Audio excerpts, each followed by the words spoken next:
नमस्कार, मैं हूं अमृता निमेश जैन और आप देख रहे हैं आदि टीवी। चलिए अब आपको सीधे लिए चलते हैं लखनऊ, जहां पर सीएम योगी आदित्यनाथ बजट पेश होने के बाद बजट की पूरी जानकारी प्रेस कॉन्फ्रेंस के दौरान देंगे। मित्रों, देश की सबसे बड़ी आबादी का राज्य उत्तर प्रदेश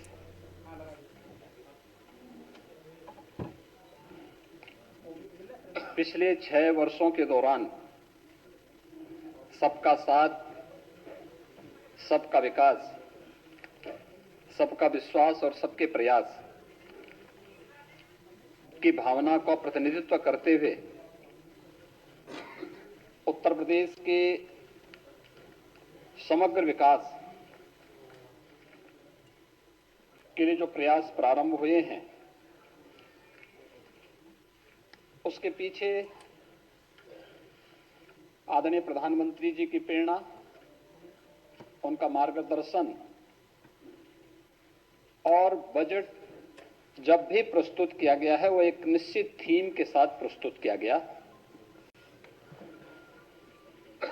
अगर आप देखें कि 2017-18 में जब प्रदेश में पहला बजट हमें प्रस्तुत करने का अवसर प्राप्त हुआ था, तो बजट हम लोगों ने प्रदेश के अन्नदाता किसानों को समर्पित किया था। वर्ष 2018-19 में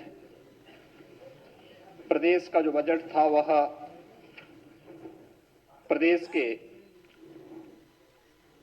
इंफ्रास्ट्रक्चर और औद्योगिक विकास के लिए समर्पित किया था।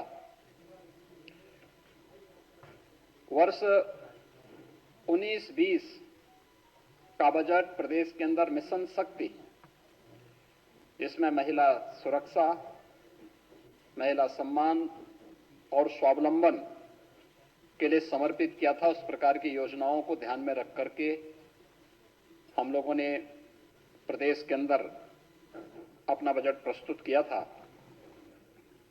2020-21 का बजट यह वह कालखंड है जब सदी की सबसे बड़ी महामारी का सामना हमें करना पड़ा था।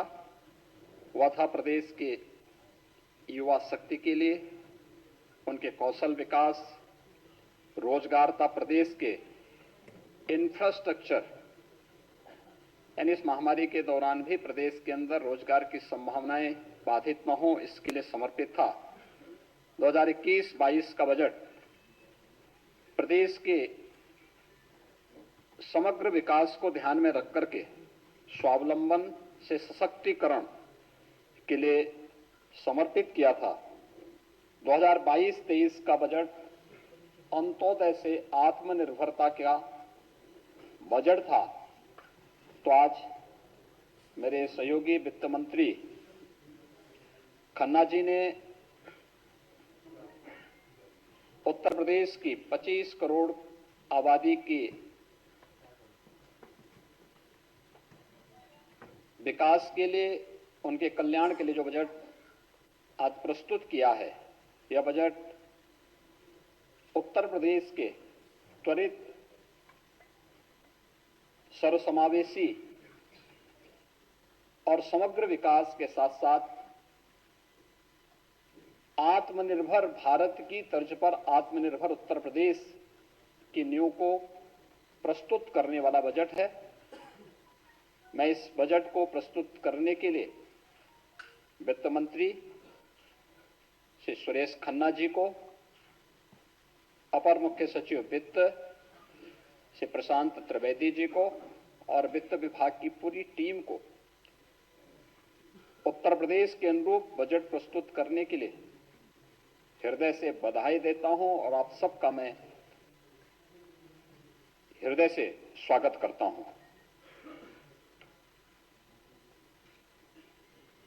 यह बजट उत्तर प्रदेश को देश की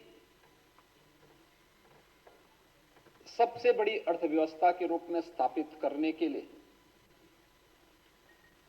और आदरणीय प्रधानमंत्री जी के विजन के अनुरूप उत्तर प्रदेश अगले 5 वर्ष के अंदर $1 ट्रिलियन की इकोनॉमी बने, इसके लिए यह बजट नींव का पत्थर साबित होगा। और इसी दृष्टि को ध्यान में रख करके हम लोगों ने अमृत काल का यह प्रथम बजट प्रस्तुत किया है। मुझे बताते हुए प्रसन्नता है कि पिछले 6 वर्षों के अंदर प्रदेश ने जो बजट अपना प्रस्तुत किया है, आज जो बजट प्रस्तुत हुआ है 6,90,000 करोड़ रुपए से अधिक का बजट प्रस्तुत हुआ है।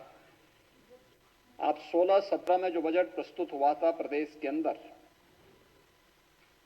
वह 3,40,000 करोड़ रुपए का था।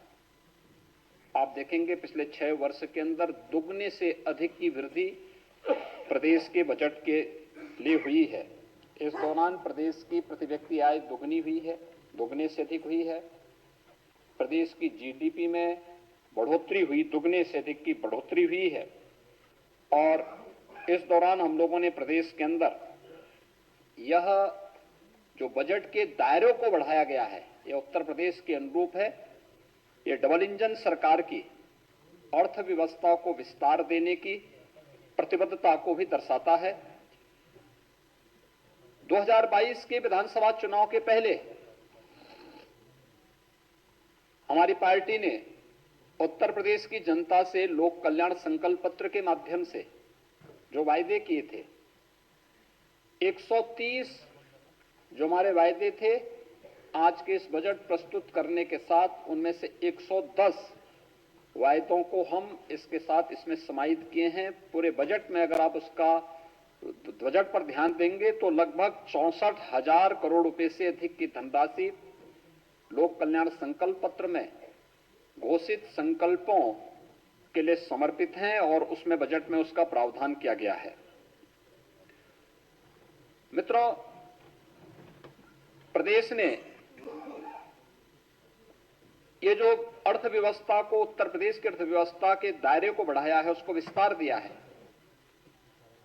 इसके लिए हम लोगों को अनेक कदम उठाने पड़े। प्रदेश में कर चोरी को रोकना पड़ा, वित्तीय अनुशासन और बेहतर वित्तीय प्रबंधन को प्रदेश के अंदर कैसे लागू किया जाए, इसमें शासन प्रशासन स्तर पर और हर एक स्तर पर, हर विभागीय स्तर पर इस पर कार्य हुआ। आज उसका परिणाम है कि जहां 2016-17 में राजस्व कर जो प्रदेश को केवल 86,000 करोड़ रुपए का प्राप्त होता था, वह आज 2022-23 के अंदर, यानी इस वित्तीय वर्ष के अंत में मार्च 2023 में जब हम लोग अपने राजस्व कर को देखेंगे तो यह 2,86,000 करोड़ रुपए से बढ़कर के 2,20,000 करोड़ रुपए को पार कर रहा होगा। प्रदेश में 2016-17 में जो सेल टैक्स और वैट से कुल लगभग 51,000 करोड़ रुपए की प्राप्ति होती थी, आज सेल टैक्स और वैट नहीं बल्कि जीएसटी है। जीएसटी के माध्यम से यह राशि बढ़ करके 1,25,000 करोड़ रुपए से अधिक होने का अनुमान है इस वित्तीय वर्ष के अंत में।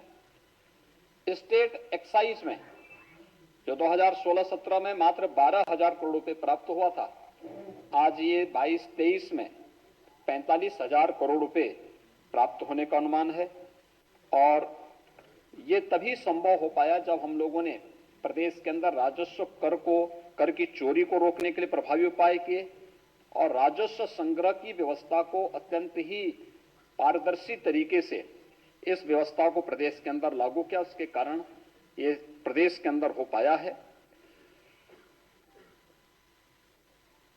ये आपने देखा होगा पिछले 6 वर्ष के अंदर जो भी संभव हो पाया है, या इस बार के टैक्स, उसमें भी आप देखेंगे उत्तर प्रदेश की जनता पर कोई अतिरिक्त टैक्स लगाए बगैर इस दौरान हम लोगों ने पेट्रोल डीजल पर जो वैट था यूपी का, उसकी ड्यूटी को कम किया। उत्तर प्रदेश की जनता को महंगाई से राहत दिलाई। और आज अगर आप देखेंगे कि प्रदेश के अंदर एक और डीजल पेट्रोल देश के किसी भी अन्य राज्य की तुलना में सस्ता है। इसके कारण आवश्यक उपभोक्ता वस्तुएं भी प्रदेश के अंदर महंगी नहीं हुई। आम जनमानस को राहत मिला, लेकिन पारदर्शी टैक्सेशन की प्रणाली प्रदेश के अंदर लागू करने, टैक्स चोरी को रोकने और राजस्व संग्रह को बढ़ाने का परिणाम आज हमारे सामने है कि प्रदेश ने जो एक रेवेन्यू सरप्लस स्टेट के रूप में आज उत्तर प्रदेश है, और जो हमारे पास रेवेन्यू सरप्लस है उसने प्रदेश के अंदर वर्ल्ड क्लास इंफ्रास्ट्रक्चर को देने में भी एक बड़ी भूमिका का निर्वहन किया और उत्तर प्रदेश आज देश के अंदर बेहतरीन इंफ्रास्ट्रक्चर देने में सफल हुआ है। ये विगत 6 वर्ष के अंदर प्रदेश के अंदर ये सभी चीजें प्राप्त की हैं। प्रदेश के अंदर आज के इस बजट में जो चीजें आप देखते होंगे, बहुत सारी चीजों की घोषणा इसमें आज यहां पर हुई है। वित्तीय अनुशासन का पूरा पालन किया गया है। इसमें पूरे बजट में अगर आप देखेंगे, कुशल वित्तीय प्रबंधन की झलक आपको प्रदेश के अंदर देखने को मिलेगी। राजकोषीय अनुशासन को बनाए रखा गया है। एफआरबीएम एक्ट के अंतर्गत प्रदेश के अंदर जो राजकोषीय जो घाटे का जो निर्धारित सीमा है वह 3.5% से कम करके वह 3.24% तक करने में हमें सफलता प्राप्त हुई है और यह प्रदेश के अंदर वर्तमान में है। बजट के अंदर जो कुछ और चीजें महत्वपूर्ण है वह है 2016-17 में बजट का जो आकार था वह स्वयं के कर का जो उसमें रेशियो था वह केवल 33% था। यानी जो हमारा स्वयं का रेवेन्यू प्रदेश के अंदर था वो उसमें केवल बजट में 33% वो योगदान दे पाता था। शेष ऋणों के माध्यम से या फिर सेंट्रल गवर्नमेंट पे निर्भरता के माध्यम से ही हम करते थे, या फिर उसके बारे में कोई भी हम साइलेंट रह पाते थे। इसका मतलब ये सब घोषणाएं झूठी थी।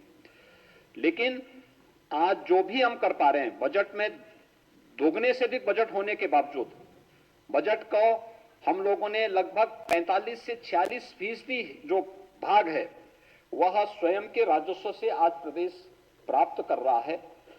राज्य सरकार का यह बेहतर वित्तीय प्रबंधन और राजस्व चोरी रोकने के जो परिणाम स्वरूप आज एक बजट का बड़ा हिस्सा राज्य सरकार अपने स्वयं के स्रोतों से वहन कर रही है। 16-17 में 20% से अधिक वित्त पोषण ये ऋणों के माध्यम से होता था, लेकिन आज 23-24 का जो बजट प्रस्तुत किया गया है इसमें मात्र 16% ही ऋण के माध्यम से रह गया है। इसके अलावा प्रदेश के अंदर 16-17 में 8% जो बजट था वह पुराने ऋणों के भुगतान में खर्च होता था, और आज बेहतर वित्तीय प्रबंधन के कारण मात्र 6% जो बजट का भाग है वही हम पुराने ऋणों के को वहन करने के लिए उसका उपयोग कर रहे हैं। प्रदेश के अंदर इस दौरान अगर आप देखेंगे कि बेरोजगारी की दर के बारे में भी आज सदन के अंदर वित्त मंत्री जी ने अपने बजट भाषण में भी बहुत स्पष्ट घोषणा की कि 16-17 में उत्तर प्रदेश के अंदर अनएम्प्लॉयमेंट रेट जो था ये 17-18% था। आज ये मात्र 4% रह गया है। रोजगार की संभावनाएं बढ़ी, नए रोजगार सृजित हुए। सिक यूनिट को खासतौर पर एमएसएमई यूनिट जो उत्तर प्रदेश के औद्योगिक निवेश का एक बड़ा आधार था उसको पुनर्जीवित किया गया। 1 डिस्ट्रिक्ट 1 प्रोडक्ट की उन्होंने उत्तर प्रदेश को एक्सपोर्ट के एक हब के रूप में विकसित किया, और उत्तर प्रदेश के अंदर इसके लिए हम लोगों ने केंद्र से जुड़ी हुई तमाम योजनाओं को लागू करने का परिणाम क्या था? उत्तर प्रदेश का सीडी रेशो बेहतर हुआ है। जो 16-17 में मात्र 46% था, आज जो 55% हो रहा है। यह प्रदेश के अंदर की वर्तमान की वित्तीय स्थिति को भी दिखाता है। और साथ साथ अगर आप देखेंगे 12 से 17 के बीच में प्रदेश के अंदर कुल 5,90,000 करोड़ रुपए के ऋण वितरित हुए थे और 17 से 22 के बीच में यहां पर उद्यमियों ने, कृषकों ने, अलग अलग एमएसएमई सेक्टर ने जो यहां पर उन्हें ऋण वितरित किए गए वह लगभग 9,50,000 करोड़ रुपए से अधिक का था। और ये अगर आप इस वित्तीय वर्ष में देखेंगे इसकी प्रोग्रेस भी काफी अच्छी है और इसे हम आगे बढ़ाने का कार्य कर रहे हैं। मित्रों, उत्तर प्रदेश के अंदर अगर आप देखेंगे आज के इस बजट में जो घोषणाएं हुई हैं उनमें मुख्य रूप से प्रदेश के अंदर एक बड़ा भाग कैपिटल एक्सपेंडिचर के लिए है, यानी प्रदेश के अंदर इंफ्रास्ट्रक्चर डेवलपमेंट पर उस धनराशि खर्च होगी जो प्रदेश के अंदर रोजगार के सृजन में एक बड़ी भूमिका का निर्वहन करने जा रही है। हमारे पास पहले से ही 5 एक्सप्रेसवे चालू स्थिति में है। वर्तमान में गोरखपुर लिंक एक्सप्रेसवे और गंगा एक्सप्रेसवे पे काम युद्ध स्तर पर चल रहा है। आज के बजट भाषण में वित्त मंत्री जी ने झांसी लिंक एक्सप्रेसवे और बुंदेलखंड एक्सप्रेसवे को चित्रकूट तक जोड़ने के लिए चित्रकूट लिंक एक्सप्रेसवे की भी घोषणा यहां पर आज की है। और इसके साथ ही प्रदेश के अंदर पूर्वांचल एक्सप्रेसवे और बुंदेलखंड एक्सप्रेसवे में औद्योगिक क्लस्टर विकसित करने के लिए 4 क्लस्टर पूर्वांचल एक्सप्रेसवे में, 2 औद्योगिक क्लस्टर बुंदेलखंड एक्सप्रेसवे में विकसित करने के बारे में भी आज यहां पर बजट का प्रावधान किया है और उसकी घोषणा भी की है। गोरखपुर लिंक एक्सप्रेसवे के लिए भी यहां पर औद्योगिक गलियारा के लिए उसकी घोषणा यहां पर आज हुई है। प्रदेश में किसानों को राहत देने के लिए अन्नदाता किसानों के बारे में जो हम लोगों ने लोक कल्याण संकल्प पत्र के माध्यम से भी बात की थी, इसे निजी नलकूप से जुड़े हुए जो हमारे अन्नदाता किसान हैं उन्हें हमने पिछले बजट में विद्युत बिल में 50% की छूट दी थी। आने वाले समय में हम उन्हें व्यवस्थित तरीके से 100% छूट देने की व्यवस्था करने जा रहे हैं और इसके लिए भी बजट का प्रावधान हम लोगों ने इसमें किया है। बुंदेलखंड में भारत सरकार और जर्मनी की सरकार की सहायता से एक ग्रीन एनर्जी कॉरिडोर परियोजना के लिए भी यहां पर प्रदेश के अंदर इस बजट में इसका प्रावधान करने का कार्य किया गया है। प्रदेश के अंदर अयोध्या को एक मॉडल सोलर सिटी के रूप में विकसित करने और फिर अयोध्या की तर्ज पर प्रदेश के सभी नगर निकायों को, खासतौर पर जो हमारे 17 नगर निगम हैं, इस नगर निगम को भी उन्हीं तर्ज पर आगे बढ़ाने के लिए जिससे हम लोग प्रदेश में नेट जीरो की तरफ जा सके।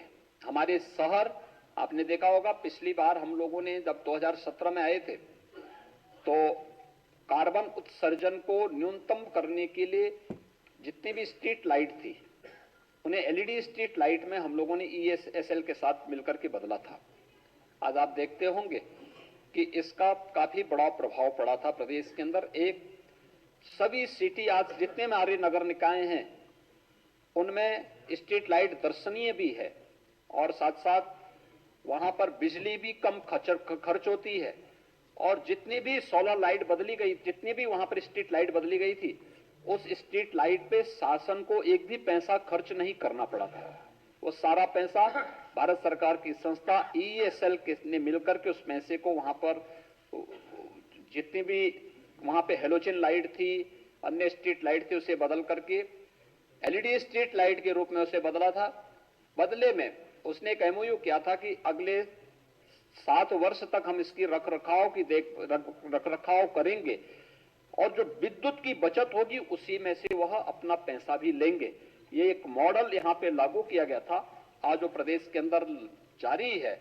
सोलर सिटी हमें रिन्यूएबल एनर्जी को प्रोत्साहित करने के साथ साथ जो आज दुनिया के अंदर नेट जीरो की बात की जा रही है, इस दिशा में आगे बढ़ाने की एक शुरुआत अयोध्या से सोलर सिटी के रूप में आगे बढ़ाने की कार्रवाई को हम लोग आगे बढ़ाने जा रहे हैं। एयर कनेक्टिविटी को अगर आप देखेंगे तो उत्तर प्रदेश में 2017 के पहले मात्र 2 एयरपोर्ट क्रियाशील थे, 2 आंशिक थे और 2 वाराणसी और गोरखपुर, वाराणसी और लखनऊ ये यहां पर पूरी तरह यहां पर क्रियाशील थे। आज हम 9 एयरपोर्ट को पूरी तरह क्रियाशील कर चुके हैं। प्रदेश में वर्तमान में 2 इंटरनेशनल एयरपोर्ट का निर्माण हो रहा है। 3 एयरपोर्ट वर्तमान में, इंटरनेशनल एयरपोर्ट वर्तमान में क्रियाशील हैं। 9 अन्य एयरपोर्ट पे यहां पे प्रदेश के अंदर कार्य चल रहा है। कुल मिलाकर के अगले 1-1.5 वर्ष के अंदर उत्तर प्रदेश के अंदर 21 एयरपोर्ट होंगे जो पूरी तरह क्रियाशील होंगे और इस पर राज्य सरकार ने बेहतर कार्य किया है और उसको हम भारत सरकार के साथ मिलकर के आगे बढ़ाने का कार्य भी कर रहे हैं। प्रदेश के अंदर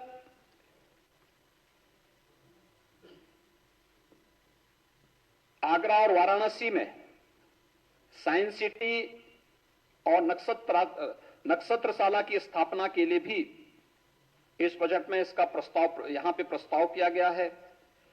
और प्रदेश के अंदर परिवहन निगम का बेड़ा, हम सब जानते हैं कि कोरोना कालखंड में जब लॉकडाउन लगा था, बड़े पैमाने पर प्रदेश के कामगार और श्रमिक अपने राज्य के लिए आने के लिए मजबूर हुए थे। उस समय परिवहन निगम की बसेज के माध्यम से ही हमें उनको सुरक्षित स्थानों पर पहुंचाने में हमें मदद मिली थी।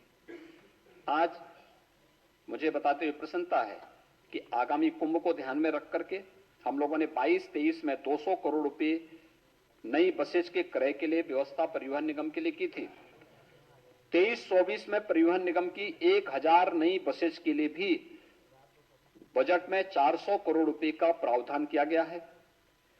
परिवहन निगम के बस स्टैंड के लिए 100 करोड़ रुपए की अतिरिक्त व्यवस्था की गई है और प्रदेश ने जो अपनी EV policy, electric vehicle policy प्रदेश के अंदर लागू की है, उसके लिए भी 100 करोड़ रुपए का प्रावधान हम लोगों ने बजट में किया है। प्रदेश के अंदर अन्य इंफ्रास्ट्रक्चर के लिए, सड़कों के निर्माण के लिए, इंटर स्टेट कनेक्टिविटी के लिए, डिस्ट्रिक्ट मुख्यालयों को ब्रिजेज के निर्माण के लिए, सड़क और सेतुओं के निर्माण के लिए 21,000 करोड़ रुपए से अधिक का प्रावधान किया गया है। उनके अनुरक्षण के लिए 6,000 करोड़ रुपए का भी प्रावधान किया गया है। ये प्रदेश के अंदर अन्य ग्रामीण क्षेत्र के सड़कों के निर्माण के लिए भी 1525 करोड़, रेलवे उपरिगामी सेतु के लिए 1700 करोड़ रुपए और अन्य सेतुओं के निर्माण के लिए भी 1850 करोड़ रुपए का प्रावधान इस बजट में किया गया है। राज्य मार्गों के चौड़ीकरण के लिए 2588 करोड़, प्रमुख जिला मार्गों के चौड़ीकरण सुदृढ़ीकरण के लिए 2538 करोड़, प्रमुख धर्मस्थलों पर जाने वाले सड़कों के मार्गों के निर्माण के लिए 1000 करोड़ रुपए, राज्य सड़क निधि से अनुरक्षण के लिए 3000 करोड़ रुपए, औद्योगिक और जो हमारे लॉजिस्टिक पार्क हैं उनको 4 लेन की कनेक्टिविटी के लिए भी धनराशि की व्यवस्था की गई है। और इसमें एक नया मत उसमें जोड़ा गया है कि गन्ना विभाग से जुड़ी हुई जितनी भी सड़कें थी, अब पीडब्ल्यूडी उनका अनुरक्षण करेगा और इसके लिए 250 करोड़ रुपए की अतिरिक्त व्यवस्था भी बजट में आज की गई है। प्रदेश के अंदर औद्योगिक विकास को बढ़ावा देने के लिए एक नई नीति आज घोषित की गई है, वह है मुख्यमंत्री औद्योगिक क्षेत्र विस्तारीकरण और नए औद्योगिक क्षेत्र प्रोत्साहन योजना। इसमें प्रदेश के अंदर इस वित्तीय वर्ष में 5000 करोड़ रुपए की व्यवस्था की गई है, जिसमें नए औद्योगिक क्षेत्र स्थापित करने के लिए यह कार्रवाई प्रदेश के अंदर यहां पे प्रारंभ होगा। इसके अलावा झांसी बुंदेलखंड औद्योगिक विकास प्राधिकरण की भी व्यवस्था आज इस बजट में की गई है, जिसके लिए इस बजट में 5000 करोड़ रुपए की व्यवस्था हम लोगों ने इसमें की है। PM Gatishakti national master plan multi modal connectivity infrastructure के लिए भी 1200 करोड़ रुपए का व्यवस्था की गई है। अटल इंडस्ट्रियल इंफ्रास्ट्रक्चर मिशन के लिए 300 करोड़ रुपए की व्यवस्था की गई है। और प्रदेश के अंदर जो सिक यूनिट हमारी हैं, खासतौर पर कताई मिल्स हैं, स्टेट यार्न यूनिट हैं, स्टेट स्पिनिंग जो मिल्स हैं, राज्य वस्त्र निगम से जुड़ी हुई जो मिल्स हैं, जो एक प्रकार से बंदी के कगार पर हैं, उन सभी को हम नए औद्योगिक क्लस्टर वहां पे विकसित कर सकें, नए औद्योगिक इकाइयों को विकसित कर सकें। इसके लिए एक पॉलिसी उत्तर प्रदेश सरकार लेकर के आई है और इसमें हम वहां पर जो कर्मचारी पहले से वहां पे कार्यरत हैं, उनके देय भुगतान के बारे में भी व्यवस्था हम लोगों ने की है। प्रदेश के युवाओं के तकनीकी दृष्टि से सक्षम और समर्थ बनाने के लिए टैबलेट और स्मार्टफोन देने की जो व्यवस्था की गई है, हम लोगों ने अब तक प्रदेश में 20 लाख युवाओं को टैबलेट और स्मार्टफोन वितरित किए हैं। पिछले बजट में हम लोगों ने प्रदेश के अपने युवाओं के लिए जो व्यवस्था की थी, 1700 करोड़ रुपए की व्यवस्था की थी, जिसके तहत 20 लाख युवाओं को हम इसके साथ जोड़ चुके हैं। इस बार के इस बजट में हम लोगों ने 3600 करोड़ रुपए का प्रस्ताव किया है, जो उत्तर प्रदेश के यूथ को प्रदेश के अंदर स्वामी विवेकानंद युवा सशक्तिकरण योजना में टैबलेट और स्मार्टफोन, ये स्नातक और प्रास्नातक युवाओं को इस सुविधा हम उपलब्ध कराने जा रहे हैं और अगले 5 वर्ष में कुल 2 करोड़ युवा को हम इसके साथ जोड़ने का कार्य करेंगे। प्रदेश में औद्योगिक पार्कों के विकास के लिए मैं निजी क्षेत्र यानी निजी क्षेत्र भी इस क्षेत्र में निवेश, उसमें उन्हें प्रोत्साहित करने के लिए भी 500 करोड़ रुपए का एक व्यवस्था की गई है। वन डिस्ट्रिक्ट वन प्रोडक्ट के लिए भी इसमें 275 करोड़ रुपए का प्रावधान है और भारत सरकार की विशेष सहायता प्राप्त योजनाओं के वित्तीय में, जिसमें जनपद स्तर पर यूनिटी मॉल की स्थापना होनी है। वन डिस्ट्रिक्ट वन प्रोडक्ट के जो हमारे प्रोडक्ट हैं उनके डिस्प्ले के लिए यूनिटी मॉल बनेंगे, उसके लिए भी 200 करोड़ रुपए का प्रस्ताव इस बजट में किया गया है। विश्वकर्मा श्रम सम्मान के अंतर्गत जो हमारे परंपरागत उद्यमी हैं, कारीगर हैं, उनके प्रोत्साहन के लिए उन्हें निःशुल्क प्रशिक्षण, टूल किट उपलब्ध कराना, इसके लिए भी धनराशि की व्यवस्था इस बजट में की गई है। तो प्रदेश से निर्यात को प्रोत्साहित करने के लिए भी हम लोगों ने विशेष प्रावधान किया और मुझे बताते हुए प्रसन्नता है कि 17-18 में प्रदेश में हमारा जो कुल निर्यात होता था वह मात्र 86 से 88,000 करोड़ रुपए के बीच में था। आज वह बढ़कर के लगभग 1,60,000 करोड़ के आसपास होने जा रहा है। मुख्यमंत्री एक नई योजना इसमें हमने चलाई है। एमएसएमई सेक्टर में जो लोग काम करते हैं, उद्यमी हैं या जो वहां कारीगर हैं, उनको सुरक्षा बीमा का कोई कवर नहीं था।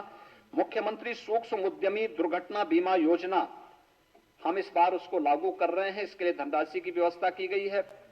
अगर किसी आपदा के कारण, किसी दुर्घटना के कारण उस उद्यमी की, एमएसएमई सेक्टर में कार्य करने वाले किसी उद्यमी की, किसी कारीगर की, किसी हस्तशिल्पी की दुर्भाग्य से मौत होती है तो 5 लाख रुपए की बीमा कवर उसे देने का कार्य किया जाएगा और इसको लेकर के हम लोगों ने कार्य पर इसमें बजट में उसका प्रावधान किया है। युवाओं को रोजगार उपलब्ध कराने के लिए, उसके लिए विशेष प्रशिक्षण के लिए भी प्रदेश के अंदर इस बजट में इसका प्रावधान किया गया, इसमें बजट में उसका प्रावधान किया गया है। प्रदेश के अंदर नई स्टार्टअप नीति के बारे में, आईटी सेक्टर में इंक्यूबेटर्स और स्टार्टअप सीड कैपिटल के लिए भी बजट का प्रावधान इसमें किया गया है। इसके साथ ही प्रदेश के अंदर प्रदेश के अमरोहा, बागपत, अमेठी, संभल, हापुड़ जनपदों में और वाराणसी और चंदौली में भी हम लोगों ने जिला उद्योग प्रोत्साहन और उद्यमता विकास केंद्र की स्थापना के लिए भी इसमें बजट का प्रावधान किया है। प्रदेश के अंदर यह वर्ष हम सब जानते हैं कि आदरणीय प्रधानमंत्री जी की प्रेरणा से मिलेट वर्ष के रूप में घोषित हुआ है। जो मोटा अनाज है, श्री अन्न के रूप में जिन्हें प्रधानमंत्री जी ने एक नया संबोधन दिया है। सुपर फूड के रूप में प्रधानमंत्री जी ने अपने यहां पर जीआईएस के उद्घाटन कार्यक्रम के अवसर पर इस रूप में एक नामकरण भी दिया था। प्रदेश के अंदर मिलेट वर्ष के अंतर्गत मिलेट पुनरुद्धार योजना के लिए 55 करोड़ 60 लाख रुपए का प्रस्ताव किया जा रहा है। प्रदेश के अंदर इस वर्ष हम लोग नए 5 विश्वविद्यालय या विश्वविद्यालय के समकक्ष संस्थान खोलने जा रहे हैं, जिनमें कुशीनगर में महात्मा बुद्ध के नाम पर एक कृषि विश्वविद्यालय का प्रस्ताव भी है। 3 अन्य विश्वविद्यालय, राज्य विश्वविद्यालय जिन कमिश्नरी में अब तक कोई भी स्टेट यूनिवर्सिटी नहीं थी, खासतौर पर मिर्जापुर में मां विंध्यवासिनी के नाम पर, देवीपाटन मंडल में मां पाटेश्वरी के नाम पर, और मुरादाबाद, ये 3 कमिश्नरी हमारी थी जहां पे कोई भी राज्य विश्वविद्यालय राज्य सरकार के स्तर पर नहीं था, वहां पर यह व्यवस्था की जा रही है। और कुशीनगर में एक कृषि विश्वविद्यालय इसके साथ प्रस्तावित किया गया है। और प्रदेश के अंदर फार्मास्यूटिकल्स फील्ड में जो अपार संभावना है, इसके लिए भी एक विश्वविद्यालय के समकक्ष इंस्टीट्यूट के निर्माण के लिए भी बजट में उसका प्रावधान प्रदेश के अंदर किया है।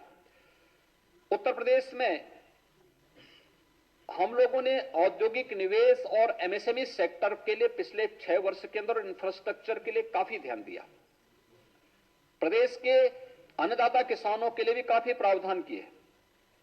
अगर आप देखेंगे 2017 से ही प्रदेश के अंदर हम लोगों ने प्रोक्यूरमेंट पॉलिसी ला करके मीडिएटर की व्यवस्था समाप्त करके किसानों से सीधे क्रय करना प्रारंभ किया।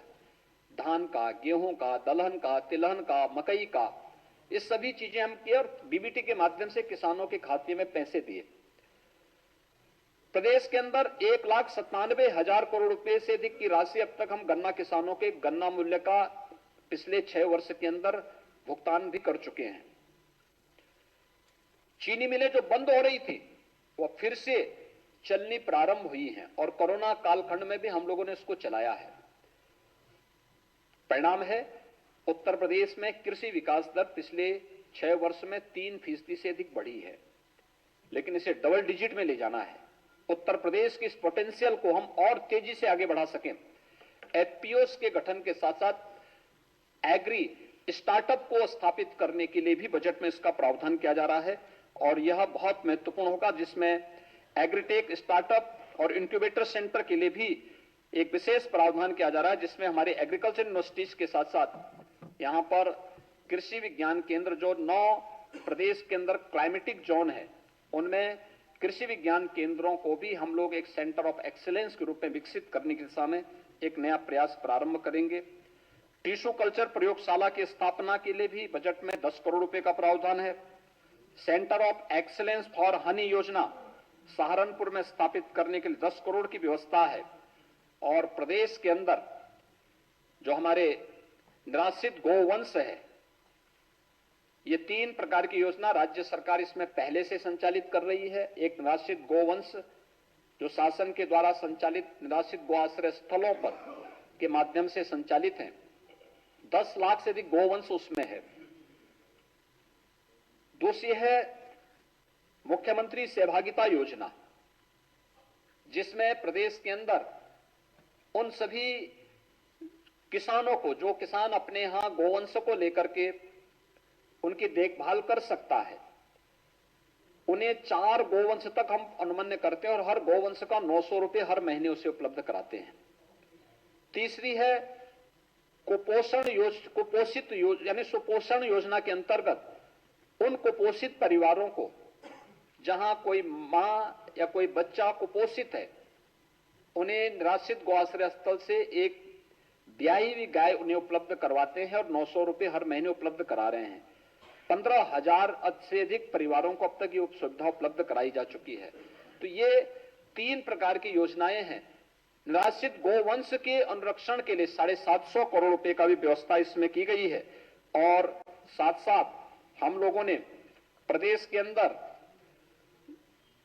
ये जो निराश्रित गोवंश है उनके लिए नए गौ आश्रय स्थल बनाने के लिए भी 120 करोड़ रुपए की अतिरिक्त व्यवस्था इस बजट में ये व्यवस्था भी की गई है। डेयरी सेक्टर में प्रदेश के अंदर अपार संभावना है। उत्तर प्रदेश देश के अंदर सर्वाधिक दुग्ध उत्पादन करने वाला राज्य है। इन संभावनाओं को आगे बढ़ाने के लिए प्रदेश के अंदर दुग्धशाला विकास और दुग्ध उत्पाद प्रोत्साहन नीति के लिए 25 करोड़ रुपए का एक व्यवस्था की गई है। नंद बाबा दुग्ध मिशन योजना के अंतर्गत 61 करोड़ रुपए की व्यवस्था की गई है। मुख्यमंत्री मत्स्य संपदा योजना के लिए 10 करोड़ और निषाद राज बोर्ड सब्सिडी योजना के लिए 5 करोड़ रुपए की बजट का भी व्यवस्था इसमें प्रदेश के अंदर की गई है। कृषकों को कम ब्याज पर फसली ऋण उपलब्ध कराने के लिए 500 करोड़ रुपए की व्यवस्था की गई है और प्रदेश के अंदर कृषक दुर्घटना बीमा के दायरे को बढ़ाते हुए उसमें अब तक केवल किसान जिसके नाम पे खेती होती थी वह केवल किसान ही उसके दायरे में आता था। अब किसान के साथ साथ किसान के परिवार के सदस्य, इसके साथ साथ वो खेतीहर मजदूर जो अब तक खेतीबाड़ी तो करता था लेकिन अगर किसी आपदा का शिकार होता था वह उसके दायरे में नहीं आता था। राज्य सरकार ने उसका विस्तार किया है और 750 करोड़ रुपए की व्यवस्था मुख्यमंत्री कृषक दुर्घटना बीमा योजना के अंतर्गत किसानों को किसी भी प्रकार की आपदा में एक सुरक्षा बीमा का कवर उन्हें देने का कार्य किया है। मित्रों, ईज ऑफ लिविंग के आदरणीय प्रधानमंत्री जी के विजन को आगे बढ़ाते हुए ग्रामीण और शहरी क्षेत्र में प्रधानमंत्री आवास योजना के अंतर्गत अब तक 52 लाख से अधिक गरीबों को एक एक आवास उपलब्ध देने की कार्रवाई संपन्न हुई है और इस बजट में भी 7,508 करोड़ रुपए जो विगत वर्ष के बजट में व्यवस्था थी उसके सापेक्ष इस बार 10,202 करोड़ रुपए से अधिक का प्रस्ताव इसमें किया जा रहा है। प्रदेश के अंदर जो छोटी छोटी जातियां थी जिनकी कोई वाइस नहीं थी, मुसहर, बनटागिया, कोल, थारू, चेरो, सहरिया, इन सभी उन जातियों को जो कोई पहुंच नहीं थी उनको भी इन सुविधाओं के साथ जोड़ने, कुष्ठ रोगियों को, इन सभी को इसके साथ मुख्यमंत्री आवास योजना के साथ जोड़ने के लिए भी 1203 करोड़ रुपए की व्यवस्था की गई है, जिससे इन्हें भी काफी बड़ी संख्या में आच्छादित किया गया। जो बच्चे हैं उनको हम लोग इसको करेंगे। उत्तर प्रदेश विधानमंडल के सभी सदस्यों को जो मिलने वाली राशि 3 करोड़ की राशि मिलती थी उसको बढ़ोतरी करके 5 करोड़ का प्रस्ताव भी इसमें किया गया है। यह सभी माननीय विधानसभा और विधान परिषद के सदस्यों को ही प्राप्त होगा। मुख्यमंत्री पंचायत प्रोत्साहन योजना के अंतर्गत 2,478 उत्कृष्ट ग्राम पंचायतों के प्रोत्साहन के लिए भी 85 करोड़ रुपए का प्रस्ताव इस बजट में किया गया है। ग्रामीण क्षेत्र में भी ग्रामीण सचिवालय का निर्माण हो सके और तकनीक के माध्यम से गांव की नागरिक को गांव में ही सभी प्रकार की सुविधाएं मिल सके, इसके लिए प्रदेश के अंदर बड़े पैमाने पर ग्राम सचिवालयों का निर्माण किया जा रहा है। 750 बहुउद्देशीय पंचायती भवनों के निर्माण के लिए भी इस बजट में उसका प्रावधान किया गया है। ग्रामीण क्षेत्र में वहां पर जन सुविधाओं के विकास और अंत्येष्टि स्थलों के लिए भी बजट का प्रावधान इसमें किया गया है और एक नई स्कीम इसमें लागू की जा रही है, उत्तर प्रदेश मातृभूमि योजना, जिसके अंतर्गत प्रदेश के अंदर कोई भी व्यक्ति जो प्रवासी नागरिक है उत्तर प्रदेश का, वो अगर अपने ग्राम पंचायत में अपने किसी पूर्वज के नाम पर कोई निर्माण कार्य कराना चाहता है, कोई बहुउद्देशीय भवन बनाना चाहता है, कोई कन्वेंशन सेंटर बनाना चाहता है, कोई लाइब्रेरी बनाना चाहता है या किसी अन्य निर्माण कार्य के लिए, तो उसमें इस योजना के अंतर्गत हम उसे जोड़ रहे हैं और इसके माध्यम से फिर हम उसे एक स्थान देंगे और उसके साथ एक एमओयू करते हुए उसका उपयोग ग्राम पंचायत कर पाएगी और गांवों के विकास में प्रवासी नागरिकों की भूमिका को भी हम इसके साथ जोड़ पाएंगे। योजना हम लागू करने जा रहे हैं। जल जीवन मिशन, हर घर नल, आप सब जान सकते हैं कि प्रदेश के अंदर तेजी के साथ ये आच्छादन की प्रक्रिया बढ़ रही है। हमारा अनुमान है कि इस वित्तीय वर्ष में हम 1 करोड़ से अधिक घरों तक शुद्ध पेयजल का कनेक्शन उपलब्ध कराने में समर्थ हो जाएंगे।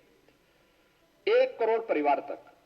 आप इस बजट में जल जीवन मिशन के लिए 21,000 करोड़ रुपए का प्रस्ताव किया गया है।